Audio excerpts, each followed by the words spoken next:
What's up, everyone? I hope all is well. Welcome back for season 2 of the Inside Perspective. Yes, season 2. I decided to jump to season 2 with the help of my manager. with the encouragement of my manager, it came to a point of certain chapters kind of closed unexpectedly, and that was kind of some of the things that we were talking about already. And so now, with me wanting to elevate and do more and grow deeper for the things that I have planned for the Inside Perspective, that it was best that we take that leap now. And so here we are, season 2, episode 33 of the Inside Perspective. And today we're going to get into the importance of self-evolution, right? And so when it comes to evolution, I really want y'all to take a moment to think, what is evolution? What comes into your mind when you start to think about evolution? Even the word, do you think about cavemen into monkeys into us?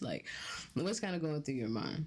And whenever you have that understanding, really sit with it for a moment, because I want you to think about how your job at each place that you're at in life is different. So if we think about a butterfly, right? It starts off as a caterpillar. That's the first example of evolution that we see. And we're able to see it because it happens fairly quickly. I know we had a project in science in elementary school or middle school or something, whenever we got caterpillars and, nurtured them, watched them grow into butterflies. And so understand that your job as a caterpillar is not the same as your job as a butterfly. You have to really evaluate yourself in the space that you're in, because even as a butterfly, you still may be doing the job of a caterpillar. And I know this analogy is it may or may not be hard to conceptualize, but I need you to think about where you are in your life right now with your communication, with your ability to control your emotions, with your ability to receive information, with your ability to hear about yourself. How much do you trust yourself? Your ability to trust yourself. All of that grows and evolves over time. However, with practice, with environment changes, we can go back to the butterfly. The butterfly formed from the cocoon, but the butterfly couldn't just automatically be itself from the caterpillar. It had to have that stage. And so as we go through the stages of our life and how things grow, we'll have different jobs over time. You just have to pay attention to where you're at and seeing, is this too easy for me? Or is this too challenging for me? Is this too much for me? Is this job too much? And why is it too much? Is it because I'm overwhelmed and underpaid? Is it because I don't have a lot of support from a supervisor? Why does this job feel so much for me, right? Just ask yourself the questions, and you really have to challenge yourself.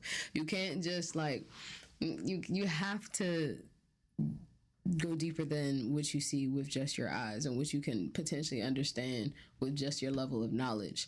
That's why it's so important to have community and to talk to other people, because it allows you to really see things from a different perspective, so that you can start to sit and realize that maybe you were blind in a certain space. When it comes to relationships, really wouldn't be wanting to flame y'all to fuck up, but I understand that we all come from different backgrounds and we all come from different understandings, and as we're growing, we may all not make the best decision, myself included. When you're still acting the same way as a partner you were at 16, at 25, 26, 27, that's a problem. You're not evolving. If you're still communicating your emotions the same way you were at 20, at 25, that's a problem. If your niggas that you hanging around not acting the same way they was at 20, at 28, that's a problem. Because our 20s are probably the most transformative years of our life. Literally, that frontal lobe about to at 25, 26. I don't know if it's older for guys or not, but that frontal lobe about to explode. You about to understand things so much clearer. Like everything will start to click.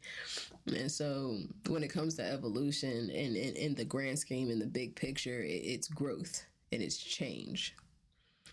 Not only growth of the environment, but also of self. And it's not easy. None of this is like, oh, you just wake up with extra information. No, it comes from intentionality. It comes from looking at yourself. It comes from journaling. I'm telling you, journaling. Like, and it doesn't always have to look like you sitting down with a notebook and writing. My journaling basically looks like sticky notes. Like, I'm not sure if anybody has any of your listeners have seen Being Mary Jane. All over her crib, she has sticky notes everywhere. Like literally everywhere. And sometimes they're quotes, sometimes they're ideas for work, sometimes they're this, but it's like for me, writing something down on a sticky note, like real quick, like I have about 4 of them over there just because I don't always want to sit down and have a notebook and go off. But if I can sit there and have an idea about 4 different episodes, or how I want to elevate the way in which I'm delivering my podcast, or change the which I'm communicating with my girlfriend, like I literally write that down and I put it in a sticky note, and they're all like categorized by like, you know, work, relationships, friendships, my romantic relationship, my baby, my family. Like there's just all types of sticky notes that are there because I am obsessed with growing and understanding more and knowing more and always changing my environments, because I know I've become my best self once I've taken myself out of a familiar environment. And that leads me to my next point about the importance of changing your environment. Like switching around your room, great. Moving to another state, great. But changing the mental environment that you have for yourself, it don't matter where you're at. You know what I mean? I still think that both are important, like having that mental space that is ever changing and growing and learning, but then also changing your environment, i.e. the people you're around, the places you go to. That's really important. You can't stay in the same place, because then when you stay in the same place with the same people talking about the same shit, the neuroplasticity of your brain like just starts to automatically go on that recall. Like, you ever feel like you're on autopilot? Like that's because you've done this action or this whatever so many times that your brain already knows like mechanically how to do it, and like you can kind of be absent from it. At one point I learned how to do that with life. Not a great time. But yeah, shit, now I forgot where I was going. But yeah, so the neuroplasticity of the mind, right? So this is also really, really big with behavior. So the way in which your habits form is like a program in your brain. So it's just like rolling up, for example. I'm sure a lot of y'all smokers, that, you know, been smoking for a minute, you could roll a blunt with your eyes closed. A lot of y'all can get into arguments with your eyes closed. They're the same thing because of how your brain is processing it. A lot of y'all, and I even learned this about myself, is like whenever you're in arguments, like kind of like you like doing it because there's this dopamine release that comes with it, and you've made it a habit to kind of want that. You've made it a habit that anytime that you've gotten into an argument with somebody, like you want to do the yelling, the screaming, because it gives you that nice ass dopamine kick. But it's basically like having that adrenaline, like a powerful adrenaline run through your body. You may think that you may literally not want that, but because you've trained your brain and your body to do and be a certain type of way over and over and over again, you're going to keep doing it. And so even whenever you want to stop, like literally you catch yourself doing some shit and you're like, I literally don't want to be doing this anymore, but here I am literally walking through these actions. That's because the neuroplasticity in your brain has now understood that this action is a habit of yours, and this is what it's like been programmed to do. So that's why the sticky notes come in handy, because I'll see, like, if I go through something that pisses me off or makes me mad, and the first thing I want to do is damn near like punch a hole in the wall. Like, I have to understand that if I form that habit, my body will get used to every time I get pissed off or I'm feeling something that I don't want to feel, I'm going to go punch a hole in the wall. And while it's better than, well, I'm not going to put quotes where I'm not, it is better than causing harm to somebody else, you're now causing harm to yourself. And that's not okay. Writing down what you're doing. So every time you may get into it with a friend or a parent or anybody for that matter, and the first thing you think to do is go have sex with somebody. While that may not be a bad thing, but if you're already starting to connect with, every time I'm pissed off, I want this, you just have to be very mindful of how you do things. Like, habits are good and bad, or positive and negative. Yeah, let's go with that. My friend popped into my head. Let's go with, behaviors are positive and negative. They either add to or take away. And sometimes they add good things, sometimes they add bad things. Sometimes they take away good things, sometimes they take away bad things.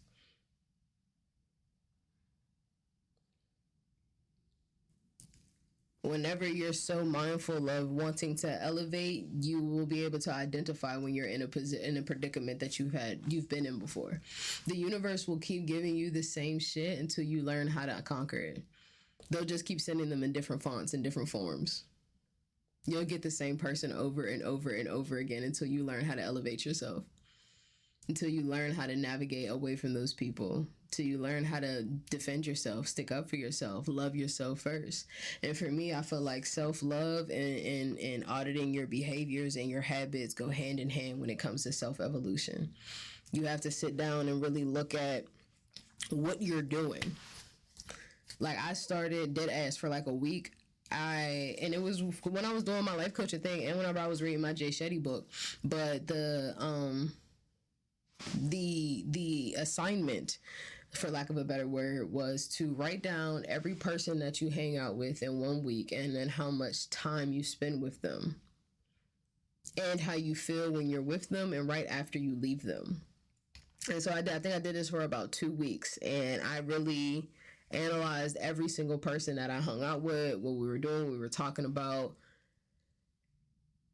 And I noticed that I didn't always feel that great after hanging out in certain spaces with certain people, because the way they were moving wasn't aligned with how I wanted my life to be.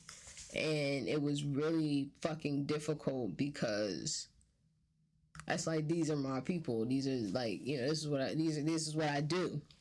This is what I do. Like, I go, before work or after work or on the weekends, like I'm hanging out with friends. But I started to realize that like I said, I wasn't always feeling the greatest afterwards. Like, when you hang out with somebody, y'all have a great fucking time and you just feel amazing. Like, you're like, oh, this shit was lit. We had so much fun. I had to start to say, like, damn, that might have to be the bar. Like, if it's not a hell yes, it's a fuck no. If it's not a hell yes, it is a fuck no, because I have to understand that I'm on a journey of wanting to know myself more and understand myself more. And so with that being said, I have to remove myself from certain environments and certain people. That's the biggest lesson here. You can't expect to do better and get more and have more if you're doing the same things you've been doing that's been giving you nothing or keeping you afloat. Now, if that's enough for you, then I guess rock out. But if you want more out of yourself, out of life, you want more manifestations, you want more blessings, you want more growth, like, it comes with a lot of solitude, because you realize that your mindset is so focused on the growth of yourself and growing towards the big goals that you have, that you really don't have a lot of time to hear about anybody else's shit. I know I didn't. I didn't want to hear shit about nobody, because for me, I'm just like, so you have the answers. You know what you need to do. However, you're not doing it. And I know it's hard. I know it's hard because I'm still actively working through it. And I don't judge anybody for not getting on whatever path that they have set out for themselves. Frankly, for one, it's none of my business. But for two, who am I to judge anybody for their process? I just know where I got to keep me for my process. And it can be quite difficult. It definitely can be quite difficult because, and I think actually there was a question about this. That's why I was hesitating a bit. But I'll wait for the question to go deeper into it. But when it comes to your emotional maturity, that is going to be the thing that sets you apart from others. Your emotional maturity, how you handle yourself in conflict, how you handle yourself when you're pissed the fuck off, like how you handle yourself when you're sad, when you're happy, like the ability to control your emotions and having maturity and when to use them is probably like the greatest superpower. Because it's not to say that I don't get mad or I don't get pissed off or I don't get sad. Like, I feel all those things, but I recognize in the moment that it hits me like a question more times out of 10. Like, is this person even worth getting upset about?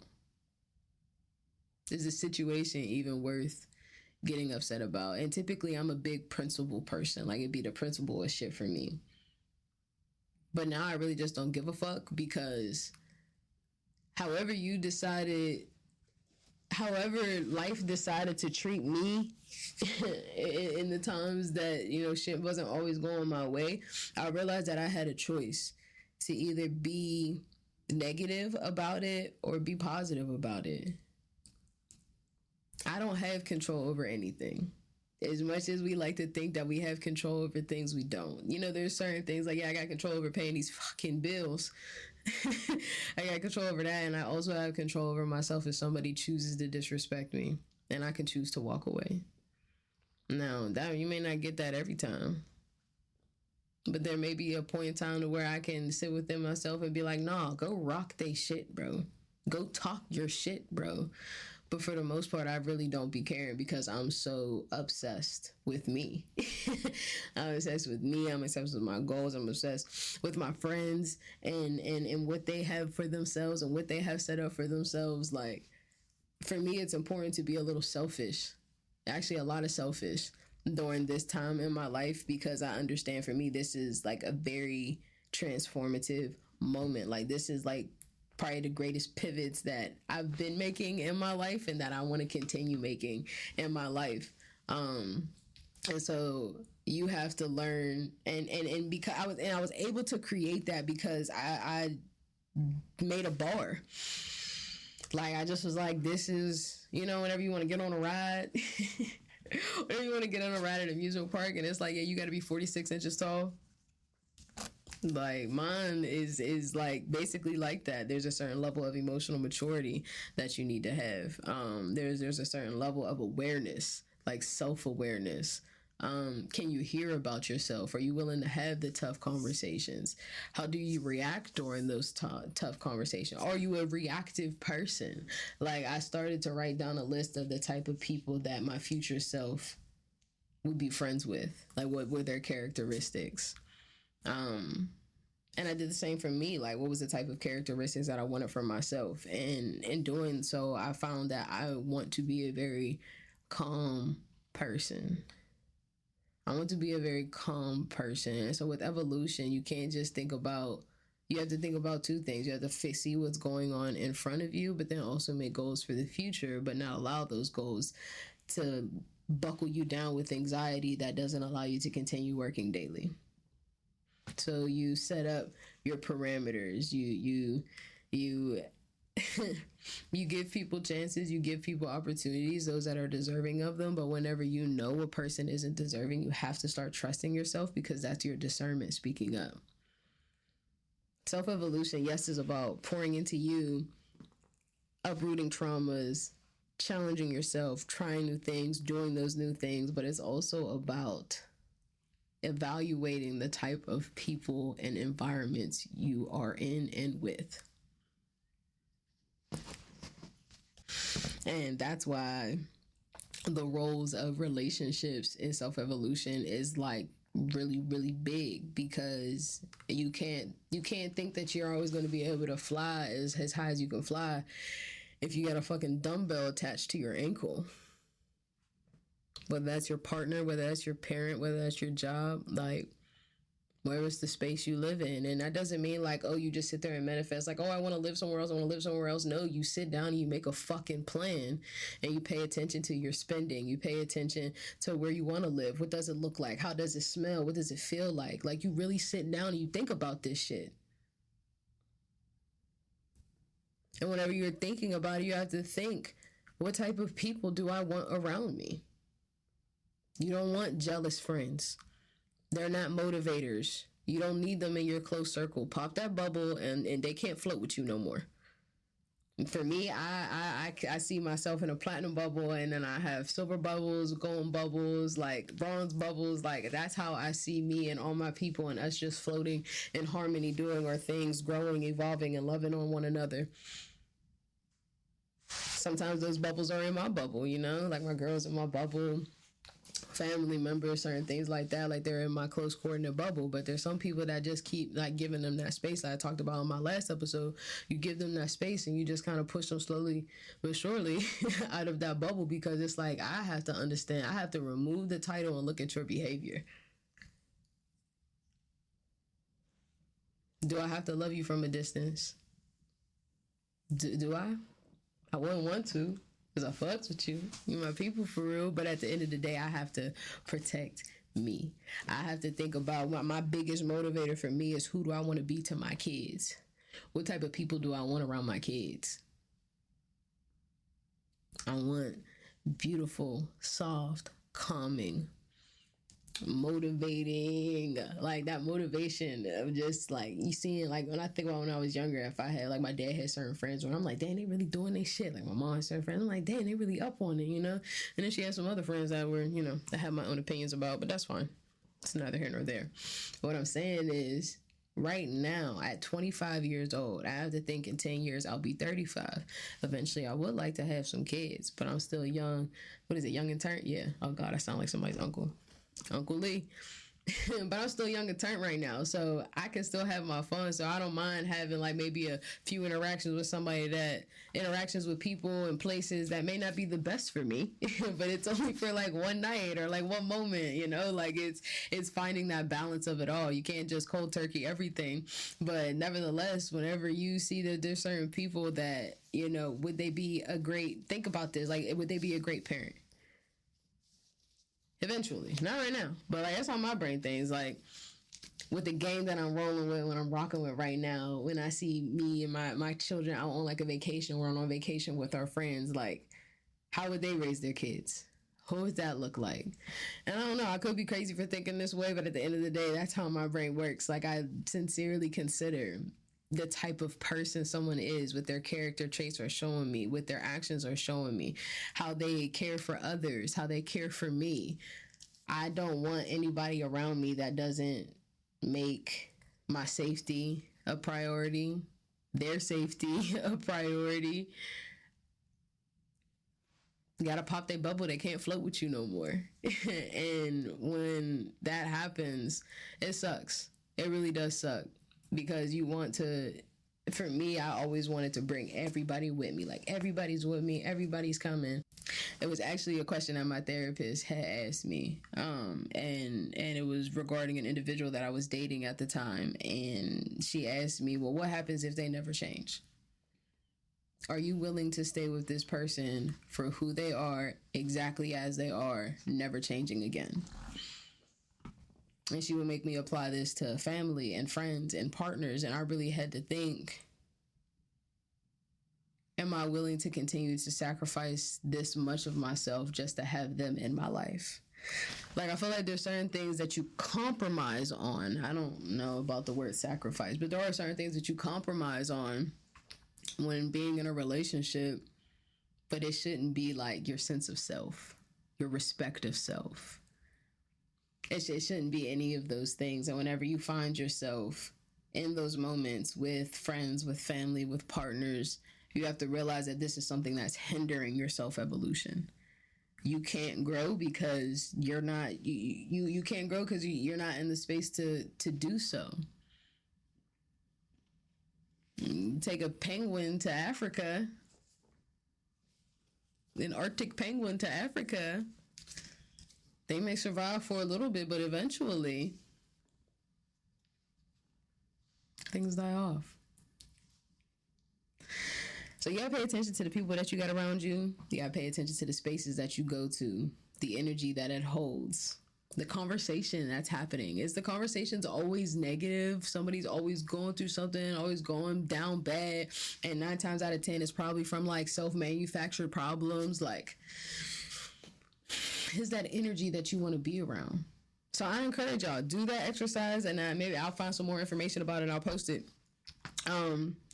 But do the exercise that Jay Shetty had, you know, write down all the people that you spend time with, how much time you spend with them, how do you feel when you're with them, before, during, and after. Yeah, how do you feel before you go over there, while you're there, and after you leave? I even started throwing extra shit in there, like, did I learn anything? You know, what was special to me, what stuck out? But I'm just a lover of life and connection and all those things, so that's what makes my heart happy. Excuse me, so that's the way I was thinking about things. But when it comes to self-evolution, you have to be willing to lose things. You have to be willing to let go. And so with that being said, I think it's a perfect time to jump into these questions. Y'all had some really good questions. So let's start off with, is feeling like you know nothing anymore a good thing? Yes.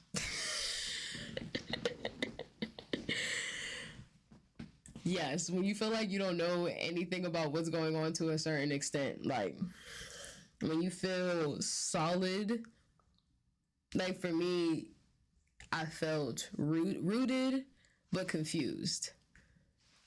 Like I felt like what I was doing felt right for my body and right for my mind and right for me, but I still was extremely confused about what was going on. And I think I remember seeing a post not too long ago on TikTok or something, but it says whenever you can envision everything out in front of you, that means you're not living. But whenever you can't think about what's going on in the future and you're loving the present, then you're doing exactly what you're supposed to be doing. I hope I conveyed that correctly. From my perspective of it all, for me, whenever I feel like I'm unfamiliar with a lot of things, I'm in a really good space because that means I've gone to another level. It means I've elevated. My mom always told me if you're the smartest person in the room, you need to find new rooms. So that's what that question is giving for me. How do I work on overcoming imposter syndrome? Oh, I be wanting to fuck that bitch up. Imposter syndrome sucks. Imposter syndrome sucks so much. But what I've done to combat that is really writing and recording. Knowing that imposter syndrome is something that I feel with the magnitude of things, I always remind myself that I've worked my fucking ass off to get to where I'm at, to have the things that I have, no matter who feels what about it, especially whenever I started working in the higher education space and going into certain meetings and everybody's so up each other's. People were just really concerned with the wrong things, from my opinion. But not having, you know, the doctorates, the masters, all the things, you know, the trainings, the certifications, like all this shit, and me just kind of coming in with just what I have, but then realizing with just what I have, I was a lot better than these niggas. Like, I was way surpassed, like, mentally. Like, yeah, I didn't have the degree, I didn't have the shit that they're talking about, but I was so mature in my emotional space that I was able to understand things at the workplace. And so when it comes to your imposter syndrome, it's really about building yourself up. It's really about building yourself up, talking your shit. Because wherever you're at in life, you worked your ass to get there. And then if you didn't bust your ass, then maybe it's time. Maybe it's time for that you to prove that imposter syndrome wrong. Because if you're not doing the work, then you're not going to get the results. But if you're doing the work and you're getting the results and you're learning from the results and continuing from that, like, that's what it's about. I think it's more like focusing on what you have planned for shit and not what other people's expectations are of you with the position that you're in. Whenever you know that you're knocking off each step or goal or whatever you have set up for yourself, and you see yourself growing. Like I say, for somebody that's going through something like this, and I also did this before too, every time that you achieve something, no matter how big or how small, write it down, write it down, tear it out a piece of paper, whatever, and then put it in a jar or put it in a shoebox or something. And every Friday, pick a Friday of the month or pick a day of the month, whatever you want to do, and look at your achievements. Just dig your hand in the box and look at your achievements and see how far you have come. Like when I think back for the inside perspective, I think my first episode, I was laying on my friend's mom's back porch with just my mic, like no video, no nothing. And now I'm in my own house in my office with professional lighting, you know, like, and there's still times even right now where I feel like I'm not good enough to have a podcast or not good enough to be or smart enough to be sharing the things that I've learned about. Like, so the imposter syndrome hits no matter where you're at. I feel like you're going to get a little bit of that even if you were to become, like, you know, the president of a company, the CEO of a company. There's just this type of guilt that I feel comes with life sometimes, depending upon, I feel like there's a journey that eventually you can get to a space to where you're like, no, I am good enough and I'm fucking badass and there's nothing nobody or anything can say to me. Like, I wonder if Beyonce has imposter syndrome. Because you know your level of work and you always want to know you want to do more. And so with imposter syndrome, I say taking it with a grain of salt, because where is it coming from? If it's coming from external validation, fix that shit. If it's coming from internal validation, like, work with it, talk with it, understand what your body's, like, you know, saying for you. Because if in one aspect you can see that, wow, I want to grow so much from where I'm at and what I'm doing, and this is the plans that I have for myself, and I love that. But if the mindset is this is what people have expectations of me to perform at, then there's two alleys, you know, and understanding which alley you're in. If it is the external validation, for one, people don't owe you anything. People owe you nothing. You are responsible for building yourself up. Yes, getting congratulations and acknowledgement from others is so very important. But at the end of the day, you are responsible for building yourself up. Is joy tangible? Absolutely. Absolutely. Because I feel like joy is a choice. Like, you can choose to be mad, and a lot of times it's like people's first emotion that they jump to. They're either like plain or mad. So like, you can choose to be joyous, you can choose to have joy. I remember whenever I hit my own fucking car like it was my fault, and I did it, and I went outside and I looked and I said, well, goddamn, fucked my paint up, my front shit, it was fucked up. This still is now. But I just sat there and was like, okay, it's gonna get fixed. I got the bread eventually, and it doesn't need to be fixed right now. So I felt like in that moment I chose to, I don't know if I chose joy, but you can say I just chose not to be mad. Yeah, but I certainly think joy is tangible, because it comes from what is joy for you? What does joy look like for you? You know, joy could be as long as somebody gets their cup of coffee in the beginning of the day that their partner makes for them, like they're joyous that day. I feel like it's really dependent upon how you view life and what do you want out of life. That defines what joy is. That's how I feel about it. All right. If self-fulfillment regarding my journey could be summed up in one word, what would it be? Ooh. If self-fulfillment regarding my journey could be self-fulfillment in my journey in one word. Honestly, the only word coming to my mind right now is action. Like, I really do shit. I don't really sit around and wait for shit to happen or wait for shit to happen for me. Like, I go out and do it. And whenever it came to me building myself up and growing myself, like, I read the books. I did the meditation. I did the yoga. I spent time by myself. I asked the tough questions. I went to basically different counselors and just asking for opinions and asking for growth. Like, broke down to God, broke down the spirit. Like, I was about the action of making sure that I grew. Because I didn't like the person that I was. I didn't like the space I was in. I didn't even like looking at myself in the mirror. And I knew I did not want to feel that for long. And so I just started putting shit in action. And so that would probably be my answer for that question. If self-fulfillment regarding my journey could be summed up in one word, it would be the word action. Okay, next question. What is something that helps to ignore people when they are trying to get you to be the old you? Realize you're better than them. If somebody's trying to pull you out of character, it's because they can't compete with the current version of you. They can't compete, so what are they going to try to do? Tear you down.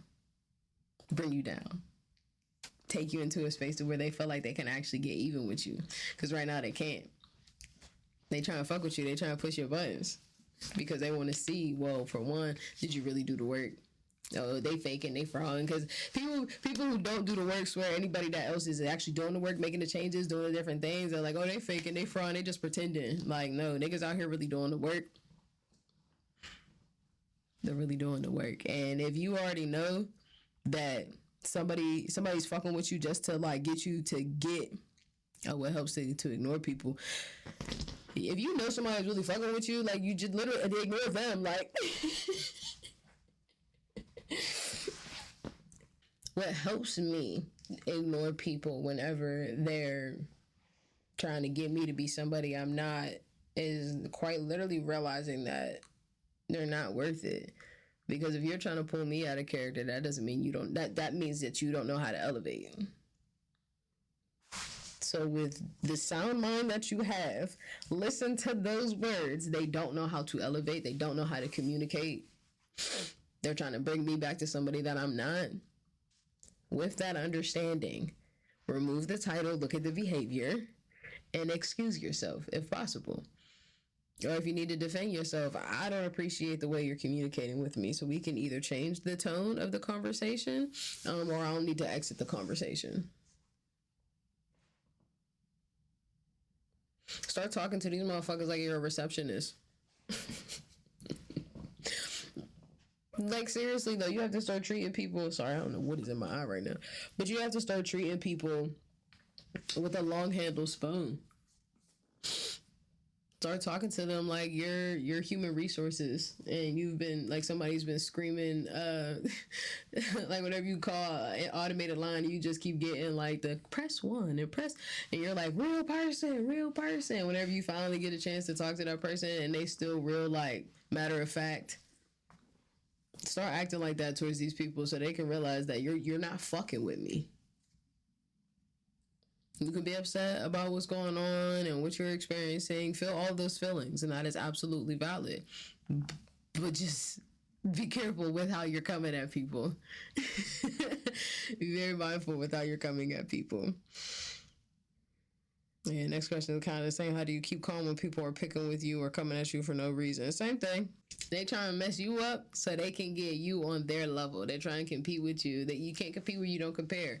So they can't, if your communication is up here and they like to just yell and scream and say things they don't mean in an argument just because they're mad, like, you don't have to come down to that.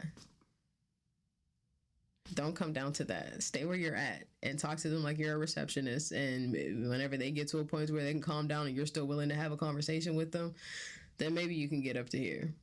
But don't bring yourself down. Don't do that. You've worked hard enough to get to where you're at. Don't you dare let somebody that piss on that and bring you down to where you're at. Fuck no. Okay. At what point did you realize you were in alignment with your highest self and said purpose? I feel like my highest self, like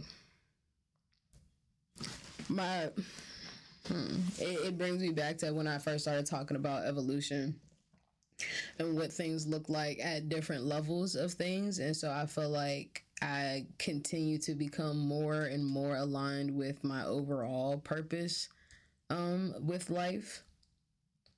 I feel like at every point that I've been in, no matter if I was a teammate, a student, an administrator, a daughter, like I was slowly but surely moving closer to alignment with that. And so I can't say that I'm like fully aligned with it, because for me, my brain sees that as like, you know, a completion of a body of work over life, over a span of life.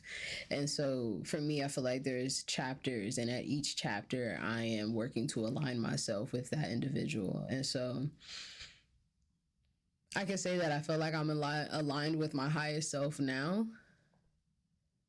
or a version of my highest self now. Like I'm at the highest self of who I am right now, and just continuously growing and evolving is what that's like for me. I can't seem to really articulate it in another way, because I feel like I'm walking in my purpose right now. It feels weird. It feels weird. Like if y'all would have told me in 6th grade that I'd have 2 cameras propped up talking to y'all about my shit, I'd have laughed at you, probably might have cried and said, why are you wishing that on me? So even though there's a discomfort that comes from walking in my purpose and being aligned with my highest self, I realize that that discomfort is growth, and I'm going to feel that at every level of life. And so being very comfortable with being uncomfortable, if you're it would be when being very comfortable with being uncomfortable, I feel like you're constantly aligning with your highest self, because you're going towards your goals, you're going towards whatever you feel like God or spirit or whatever, you know, has for you. And that looks very different. Your alignment could look very different at each stage. Yeah. What were some of the action steps you took to evolve authentically? I was very honest with people. I really started saying how I felt. Like when it came to me being a people pleaser, it was difficult to tell people how I felt about them hurting my feelings, because I didn't want to lose the connection. And at that point, am I really even having an authentic friendship? Because I'm not showing up as myself. And so being very honest with myself and learning how to communicate that to others without disrespecting them has been probably one of the biggest action steps that I've been taking when it comes to being my best self and being my highest self. Sometimes people don't deserve conversation. You knew what you did, and you know how you moved. I'm not about to sit here and explain it to you like you're 2. But being honest with yourself is going to be the biggest thing when it comes to elevating, because if you keep lying to yourself, you're not going anywhere. If you're, doing the 75 hard or 75 soft challenge, and you're just doing it for the attention on social media, and you're just like, splashing some water in your face and saying you did your 45-minute workout, like, you're cheating yourself. And so whenever you're not being honest about the things that you're going through, the way that you feel about them, and then being honest with the individuals you need to be honest about, you're not going to get to that next step, because you're still too concerned with what people think of you, which is very difficult to get over. But also just having people around. Sometimes, being lonely or being alone can be quite difficult. Me personally, I love it. But it could be difficult. Even though I love it, it can still be difficult for me to sit in spaces certain times with the amount of silence and not having anybody around. But it allows me to be honest with me. If you can't be honest with yourself, you're not going to grow. So yeah, being honest, writing things down, doing the things I said that I was going to do for myself, therefore building trust in myself. I realized that I used to be really anxious about things that were coming up because I didn't trust myself to be able to complete it or to be smart enough to complete it. So being honest with yourself and building trust within yourself by doing the things that you said you're going to do for yourself are probably the 2 greatest action steps that you can take. Even if it's like, yeah, I'm going to make breakfast for myself in the morning, because I know that I'll feel better not having processed food in my stomach. I'm trying to save money, so I don't want to go to like Dunkin' or Starbucks or any of those things. Like, Whenever you know you wake up that morning, you may not feel the most energized in the world. You may actually not want to actually get up, and you want that extra 45 minutes to sleep instead of cook. But then you're not building the trust in yourself. You already know that you going out and getting food is going to dwindle your budget. You're already trying to save money. Now you're stressed and overwhelmed. And what will be your next action? May not be a positive one. So challenging yourself, being honest with yourself, and following through with the things that you're saying you're going to do for you, even if that means saying no to someone else, you have to do it. Sometimes you have to say no. You can't always be available. Whenever somebody asks you something, this is also another good tip too. When somebody asks you to do something that requires your time, your vehicle, or your money, take 20 minutes to respond. Take at least 20 minutes to respond. Do not respond immediately. Think about everything that you have to do that day, if it's an action that you have to go and do. Think about how much money you have and what you need to pay for, if it's something that requires your money. And if it requires your vehicle, I mean, see how you do however you see fit. But really taking a little self-analyzed moment before you say yes to something, because then if you do say yes to this and now you're spreading yourself thin, you're getting yourself in a mental space that really isn't the best for you, like it can turn into a snowball effect. And that's no fun. Nobody likes spiraling. So yeah, that's definitely something else you can consider when it comes to taking those action steps. Like, you sometimes have to say no. And people that love you, they'll be okay with it because they know that you're doing this to grow and evolve. And if they do have a problem with it, fuck them. Which the last question is probably the best. Honestly, like a great lead up. What were some of the hardest things you had to let go of as you evolved? There are a lot of people that I had to let go of. There are a lot of actions that I had to let go of. When it came to me really setting my boundaries, it was setting my boundaries of like certain people that I'd want to hang around, certain places that I'd want to go to. Shit, a bedtime. Like, I'd say the hardest thing that I had to let go of was certain friends that I had. Man, I don't even know how deep that I want to go into it here because I still am a fairly private person. And just also out of respect for the friendship that I share with these people, it was really, really fucking hard because it hurts. Like, it's not just like, oh, we can't hang out anymore. It's just like, damn, out of all the ways you chose to move, that's what you picked.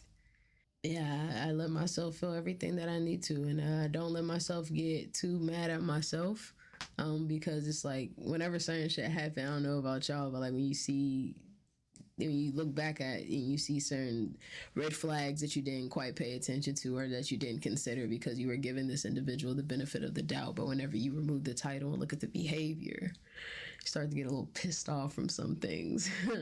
So I let myself do that, and when I'm done, I either go write or I go create because I love to talk about things. I love to share things. I make sure I move my body because keeping all that anger real tensed up inside you, like, it's not really healthy for your internal organs. So I make sure that I get up and move. It may not be yoga, but I may, dance.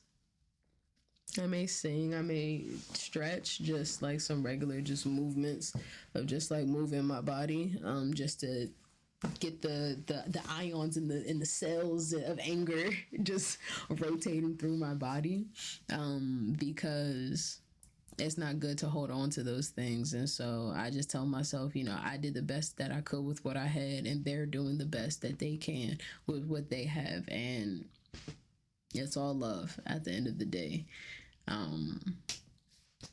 But yeah, that's probably been one of the hardest things. Like whenever you have to move on from certain spaces, certain friendships, certain relationships, leaving a partner. I remember I had to do that at one point because I was like, I won't be able to grow if I stay with this person because they're in a space we're not in the same space. We're in the same book, but we're on different chapters. They just started reading, and I'm at the last chapter. So honoring people for exactly where they're at and expressing gratitude, I feel like, is extremely important, because if not, it leaves you for the potential, I feel like, to fall into a judgmental space, which just isn't fair. Wherever I'm at in life and whoever I'm with and however our friendship, relationship goes, that I'm still open to learning more, open to understanding more, and to not close myself off or shut myself down just because I didn't have the greatest interaction with a few people. Seeing the part that I played in it. What did I do for, if I did play a part, what did I do to kind of maybe cause this person to think that this was okay to do or okay to treat me? But yeah, not everybody's on the same path as you. And so when it comes down to it, it's not, oh, you're not willing to grow, so I'm leaving you. It's we're in two different paths right now, and that's okay. And I love you regardless. You gonna rock out, do your thing. But for my mental health and for my evolvement, I don't know. for me to evolve, I have to put myself in a different space right now. And that's really all it is in grand scheme. It hurts and it's hard, but you're capable of doing hard things, and you give yourself the room to feel that pain. Don't try to ignore it. Don't try to diminish it. Don't try to put it down. Like, no, that shit hurts. That shit hurts. And so let it hurt and try to do something transformative. Try to transfer that energy into something positive. Whether you decide to hold the door open for somebody, or help an old lady or a whole man walk across the street, or maybe smile at somebody that day. Just try to do something positive with whatever you're feeling, if that's something that you want to do. If you want to be, real and aggressive, go find a what do they call it? A rage room. Go find a rage room. Do something to get that extra energy out of your body. You need to go to the gym, go bench 135, go do that. Go do that. Do whatever you need to do to make yourself feel better, to feel stronger, to feel more free. Do whatever those things need to be, ultimately. Oh yeah, there was one more question. How do you navigate close relationships with people who are used to your old people pleaser tendencies? I feel like y'all know me too well.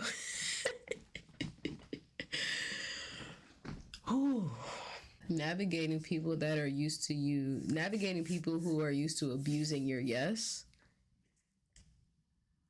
When you finally say no, I prepare myself. May not always be the best thing, but I prepare myself for how somebody may react whenever I know that they're not going to like my response. They're not going to like that I'm not willing to overextend myself for them anymore. They're not going to like that I don't want to hear their bullshit stories about what their man-made problems are, their self-manufactured problems are. Like, I don't want to hear about it. I don't really give a fuck. Like, okay. When it comes to navigating that, how I've been doing it, I just remember my therapist telling me not everything is black and white, but certain things should be. When somebody's not willing to encourage your growth, because if they're in a close relationship with you, they know all that you've been through because of the past behaviors that you've had. And so knowing that you changing is going to be better for you and it may not benefit them, and they're in a space where they don't like that, I think that shows a lot about how that person viewed your connection, viewed your relationship. Because I know for me, if I have my friend that's, doing their big one, wanting to react different, wanting to be different, wanting to have different for themselves, even if that means me not benefiting from certain characteristics that they once had, I'm gonna be okay, because maybe that's an opportunity for me to do something else, to act in another way, to be there for myself.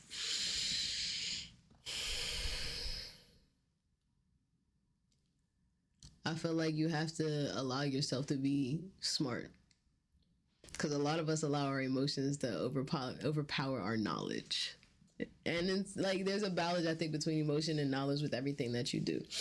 And so finding that balance is important, because you'll know when to use the knowledge aspect of things.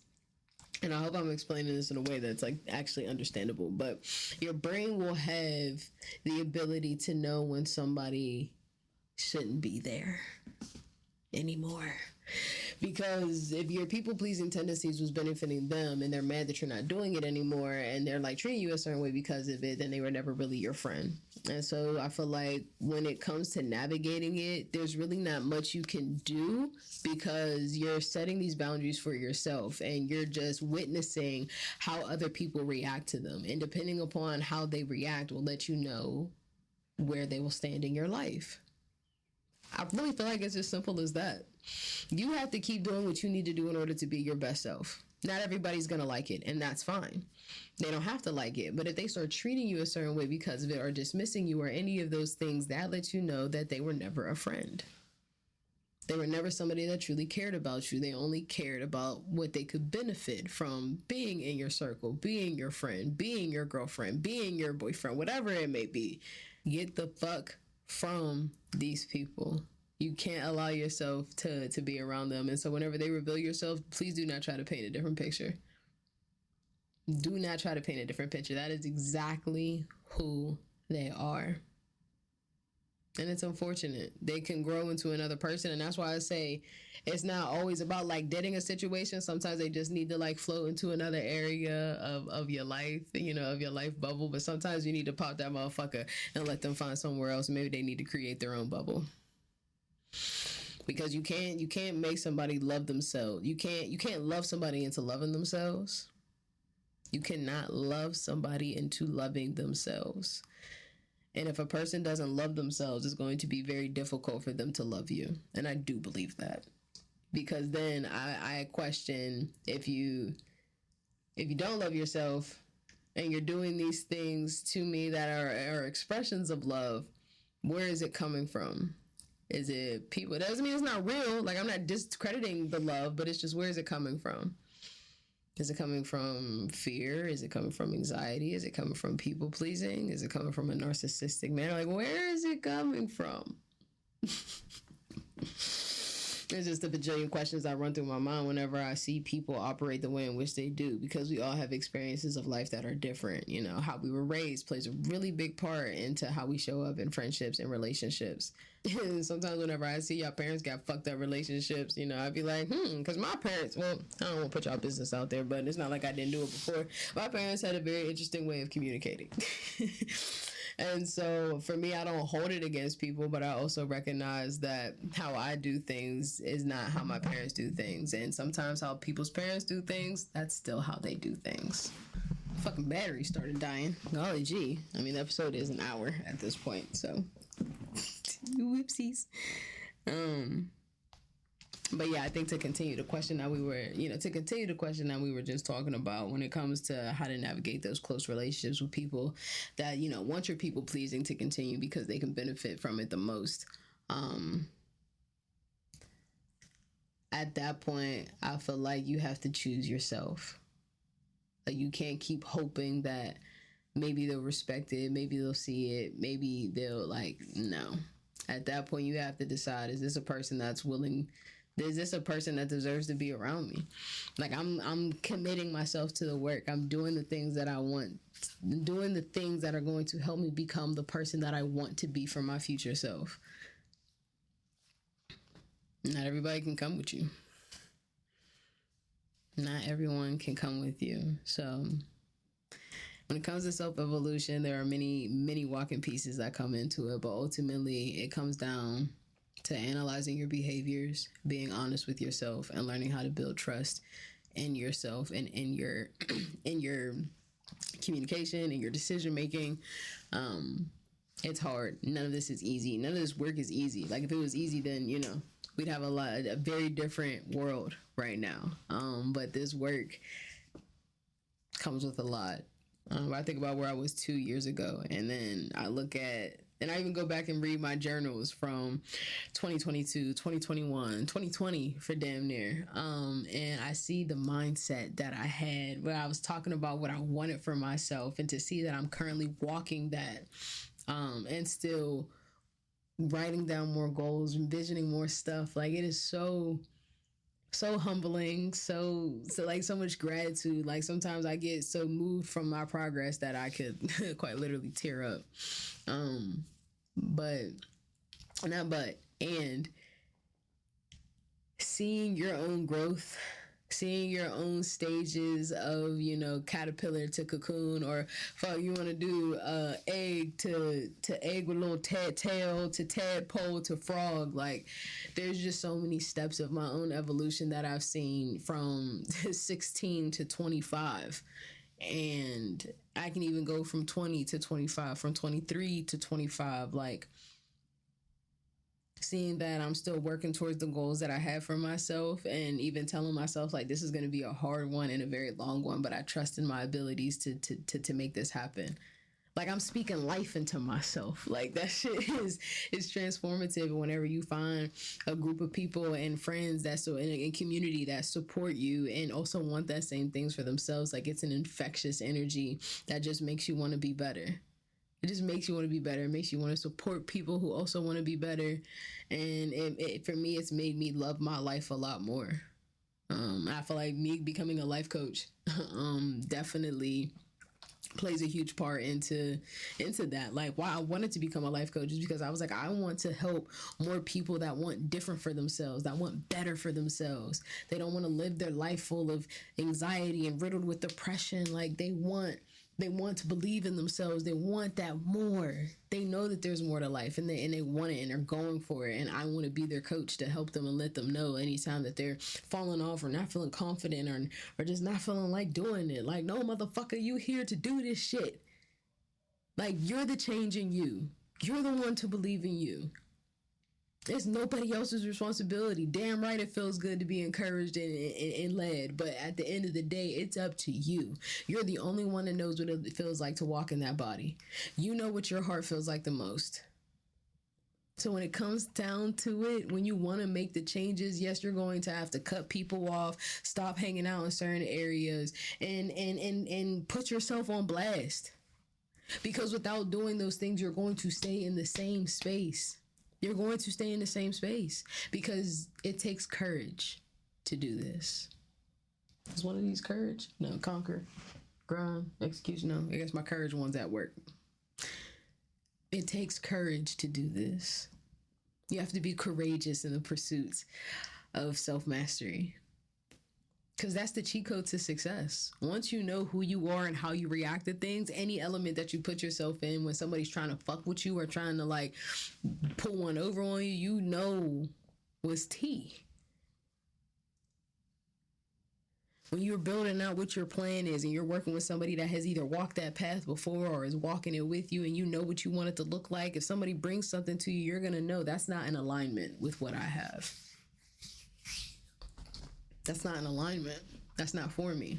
Because everything that's for me is walking with, like, it gets deep, man. It gets deep. And a big part also, I can say, whenever it comes to those hard times, y'all probably have seen me doing it throughout this episode. Whenever I'm feeling really hurt, or I'm feeling really mad or pissed off, or whatever it is from a situation, I really give myself love. Like, I'll sit there and hug myself and rub my arms and be like, look, kid, I get it. That was some bullshit, but, like, we got this and I got you. And in many of my dreams, even, I've even seen myself hugging my younger self. And it's like confirmation to know that I'm making her proud. And that means everything. Because that's what this is for. It's not just, for my current self, but it's for my younger self, it's for my kid self, it's for my ancestors, it's for my lineage. Like, me doing this work isn't just so I can brag about how well I can communicate and how I don't, fuck with basically bottom feeders. It's because I want different from my family. I want different for my kids. I want different for my life. I want different for me and my spouse. I know what lack of self-love and inability to communicate and being very reactive and quick to turn to rage does. I know what that looks like. And now I'm ready to see different and be different, to make sure that my kids or my friends or my family never has to be faced with the fear of not wanting to communicate and fear the response, not wanting to stick up for themselves and fear the consequence. Like, I want them to be so rooted in defending and honoring themselves that anybody that questions that gets popped and they can't float with them no more. And I'm content with doing what I need to do because I know what my overall goal is. So finding your why, finding your why for your reason to elevate is important. It's actually imperative. Why do you want to elevate? What does the future you look like? How do they walk? How do they talk? How do they dress? Sit down and envision that. And really challenge yourself to see, like, me partying and drinking every weekend isn't going to help me get to this because I'm hungover or I'm tired or I'm this. But if I go out the first Friday of every month and the second Saturday, I can make something work. But me going out Friday night, Saturday night, and then brunching on Sunday, what time do you have to work on yourself? You may be able to do all three of those things and still find that time to work on yourself, but everything's different for everyone. But I do think that going cold turkey and looking at everything that you do, like, shit. I think that's important because it'll make you really analyze, like, damn, I'm not doing any of the shit that I know will actually help me. Well, I'm grateful to even be able to communicate all the things that I just did. I'm happy and I'm blessed for the people that I have in my life that have allowed me to grow into the individual that I am, have supported me to become the individual that I am. I always say focus on the people that are there. It hurts to know that somebody that you wanted to be there isn't, but that's you choosing yourself. And that is vital. Sometimes you're going to have to pick yourself. Most times. You're going to have to pick yourself and put yourself first. Because without that, you're going to find yourself stuck in the cocoon stage. You'll never get to be the butterfly. But yeah, y'all. So that is the importance of self-evolution. If you've made it this end, because this is a long episode, so if you made it all the way to the end, thank you.